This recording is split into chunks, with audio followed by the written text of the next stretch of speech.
Y hoy no voy a hablar del contenido del libro, pero sí voy a hablar de un análisis que hago dentro del libro, que dice que la crisis que estamos padeciendo en los Estados Unidos, en Europa, es una crisis de un exceso de comportamiento depredador y una falta de creatividad por parte de los creadores, los innovadores, los cocineros dentro de sus restaurantes.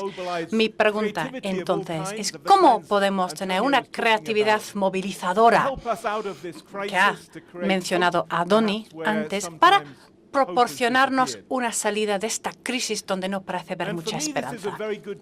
Para mí, este es un sitio ideal, perfecto para tener esta reunión, porque en la playa de San Sebastián hace unos 7 años estuve con un grupo de innovadores sociales del País Vasco y ahí creamos algo que llamamos SIX, el intercambio de innovación social, el SIE, que agrupa innovadores sociales de todos los continentes del mundo y también tiene una asociación europea y nació a solo 1 kilómetro de este mismo sitio, en este centro de innovación que es el País Vasco.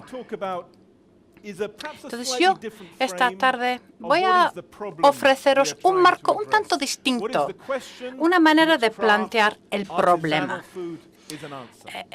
Un problema para el cual la artesanía y la comida pueden proporcionar ciertas respuestas. Nosotros estamos viviendo en un momento único en la historia y estamos rodeados de lo que yo llamo las curvas en forma de J. Aquí vemos el año 1750 y el año 2000 aquí, y muchas de las cosas que nos rodean, si medimos esas cosas, llevan o siguen esta línea. No habían cambiado durante mucho tiempo y ahora están subiendo. Aquí estamos hablando de emisiones de carbono, uso de agua, número de personas que viven en el mundo, el PIB, etc. Vivimos rodeados de un mundo que está en explosión, porque se han perdido estas habilidades de coger ingredientes naturales y cocinarlos. Entonces, tenemos este ejemplo de un éxito que se ha convertido en fracaso. Bueno, yo pertenezco a una organización que se llama Nesta, que es el Fondo Nacional para la Ciencia, la Tecnología y las Artes. Y aquí, lo que vemos aquí, sinergias, cultura, ciencia e innovación, tiene mucho sentido para mí. Nosotros no tenemos la palabra artesanía en nuestro título, pero mi trabajo básicamente es coger dinero y utilizar ese dinero para generar innovaciones.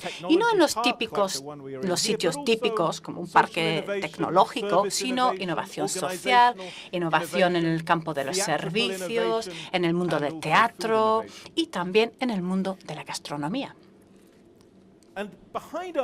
Y detrás de todo esto es un pensamiento que tiene que ver con todos los cambios. Antonio ha hablado un poquito sobre estos cambios. En el siglo XX, la innovación venía a significar sitios como esto. Vaya, una fábrica en Alemania, una fábrica farmacéutica. Aquí tenemos Bell Labs, de donde salió los microprocesadores y 101 de estas innovaciones que están en todas las tecnologías que utilizamos hoy en día. Sitios muy centralizados, fortalezas de la innovación, sitios llenos de científicos con mucho dinero, mucha potencia, mucho poder. Pero ahora estamos viendo otros tipos de innovación que proviene de los usuarios, innovación dentro del campo de los servicios, la innovación abierta, donde no intentamos controlar la propiedad intelectual que se genera. Aquí vemos Mohamed Yunus, que ha ganado un premio Nobel hace algunos años dentro del campo de la innovación social. Muchas ideas distintas sobre la innovación. Algo muy sencillo en muchos casos. Antes, la innovación se realizaba por un número muy pequeño de expertos, científicos, batas blancas. Hoy en día vemos innovación por doquier. Ha habido una democratización de la innovación. Muchas personas en sus hogares, en sus restaurantes, en sus barrios, en sus cafeterías, pueden ser innovadores, pueden ser creadores. Y tenemos que cultivar ese tipo de innovación en todos los sitios. A veces los conocimientos son formales, otras veces es informal. Hay que simplemente aprender haciendo, cometiendo errores, mejorando día a día. Os voy a enseñar un ejemplo. Esto es una herramienta que utilizamos para ayudar a los individuos a generar nuevas ideas. Lo que utilizamos, interesantemente, es el lenguaje de la cocina. Es una receta para ayudar a los individuos a tener un menú más amplio de posibilidades. Y con estos símbolos podemos coger un grupo de profesores, enfermeros o personas sin techo y hacer que sean más creativos. Aquí vemos el significado de estos símbolos. Un símbolo intenta utilizar la inversión, poner las cosas de patas para arriba a ver qué pasa. Podemos convertir a los clientes o a los comensales en chefs en el restaurante, por ejemplo. Un mundo al revés. La integración, la extensión, la diferenciación, sumar y restar. Podemos sumar cosas, un teatro en un restaurante, por ejemplo, o restar otras cosas. Quizás podemos quitar la luz, podemos quitar el sonido. Otros elementos. Muchos de esos símbolos también se trata de la traducción o el injerto, coger una cosa de un sitio, meterlo en otro sitio a ver si podemos crear algo nuevo. El extremismo creativo, empujar las ideas al límite a ver qué pasa. Y luego inputs aleatorios. Y la idea es que cualquier grupo de personas en una hora normalmente pueden salir o tener ideas completamente distintas. Y así podemos traer o llevar la democracia a la innovación. No hace falta tener coleta y ser un diseñador postmoderno para ser creativo. Cuando intentamos enseñar a los individuos a innovar o ser mejores innovadores, les decimos que tienen que pensar en las cosas de una forma distinta. Y esto es algo que Antonio acaba de decir también. La primera cosa que necesitamos con cualquier cosa, cualquier superficie, es que funcione, que tenga una función. Una botella de agua necesita ser limpia, tener un buen sabor, ser fácil de beber, etc.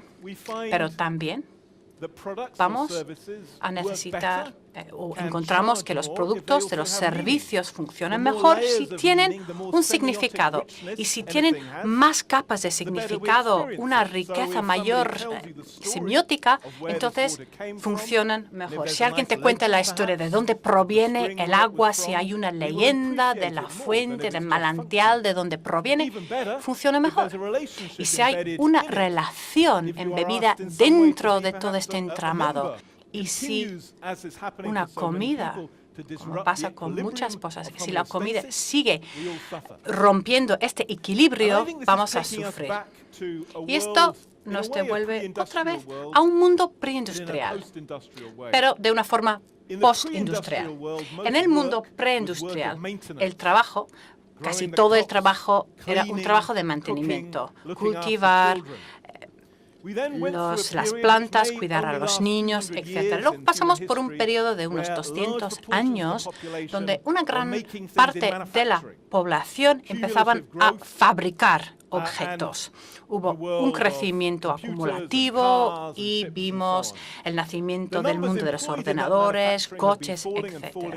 El número de personas con empleos dentro de este mundo está en reducción y en el futuro vamos a volver al mantenimiento. Si miramos dónde ha habido más creación de puestos durante los últimos años, estamos hablando de campos como el medio ambiente, la salud, etc. Son campos de mantenimiento, no campos de producción.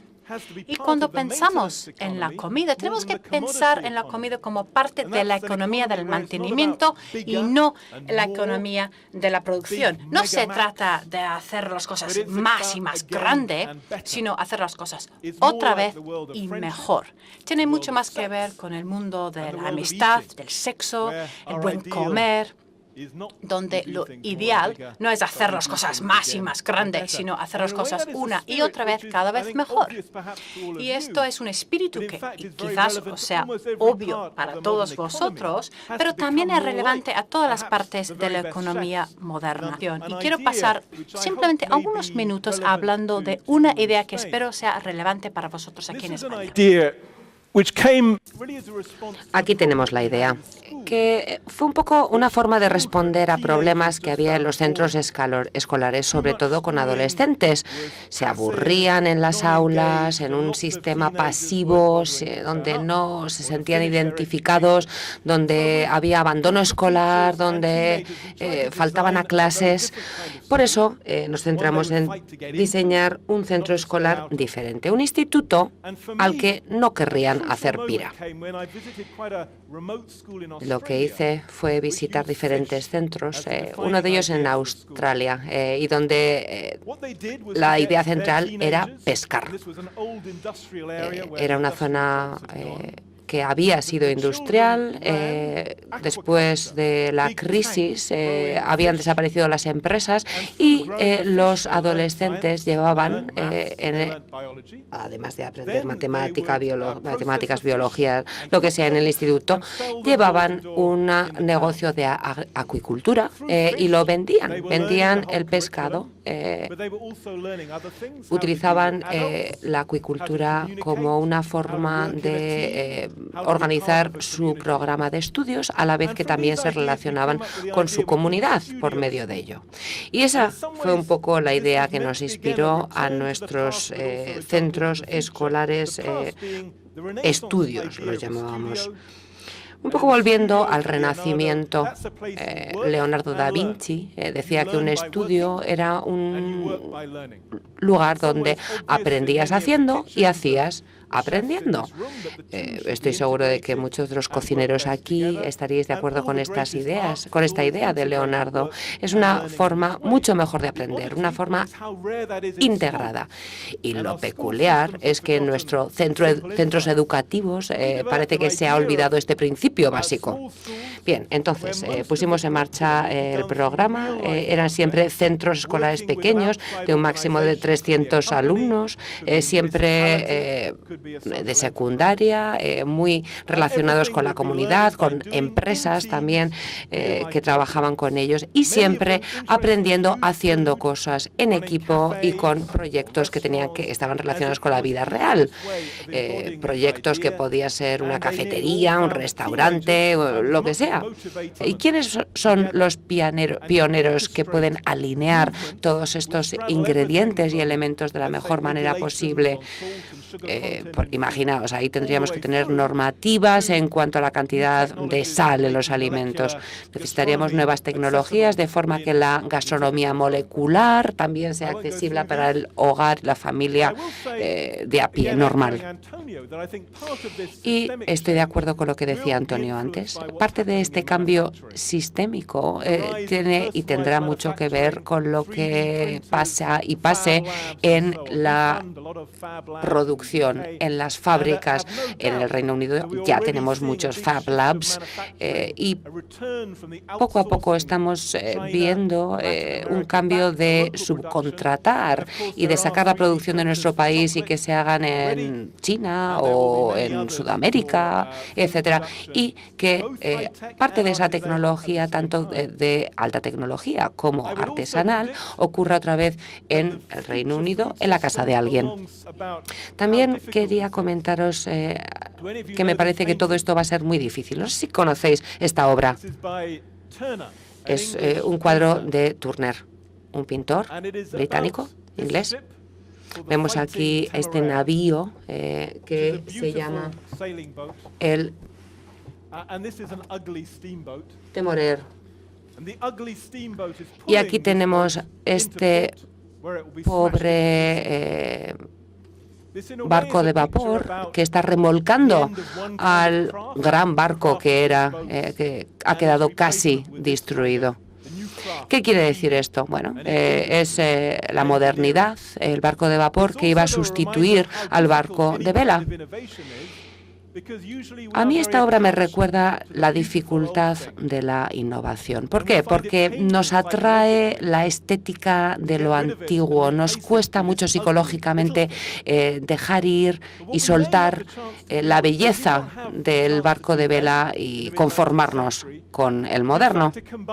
En el siglo XIX, que era cuando se pintó la obra, se podía combinar lo industrial y lo tradicional todavía.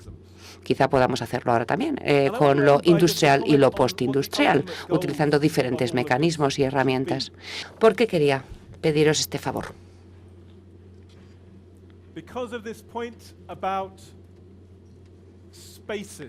Precisamente por lo que os decía, porque creo que nos faltan espacios.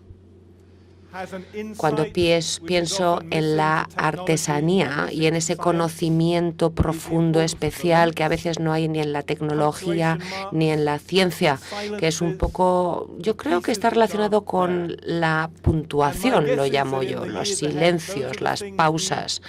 Creo que esas pausas son las que nos faltan en nuestra sociedad. Rodeados de tecnología en este mundo digital.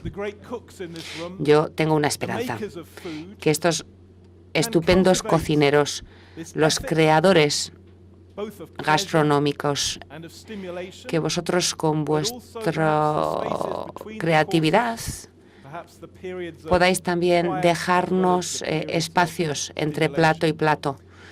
Esas pausas son importantes para estimular nuestros sentidos. Y quiero ligar todo eso con la necesidad de transformar los sistemas. Tenemos el sistema de la industria alimentaria y tenemos que conseguir que ese sistema mejore también nuestra sociedad, nuestra comunidad. Es lo que necesitamos de vosotros, los cocineros, una nueva forma de pensar en nuestra vida, en nuestros cuerpos. Y en estos próximos años, si queremos evitar las epidemias de obesidad o los escándalos de la carne de caballo, ¿cómo podemos hacerlo? Bueno, si ayudamos a transformar los sistemas. Antes hablaba de la acuicultura, del pescado, de las salchichas, y quiero terminar con una cita que aprendí cuando trabajaba con los gobiernos. He trabajado con diferentes gobiernos. Y creo que hay algo que es fundamental que pueden hacer los gobiernos y que tiene que ver con los sistemas. Y es importante que lo hagan de forma con gran precaución. Es una cita del místico chino Lao Tzu.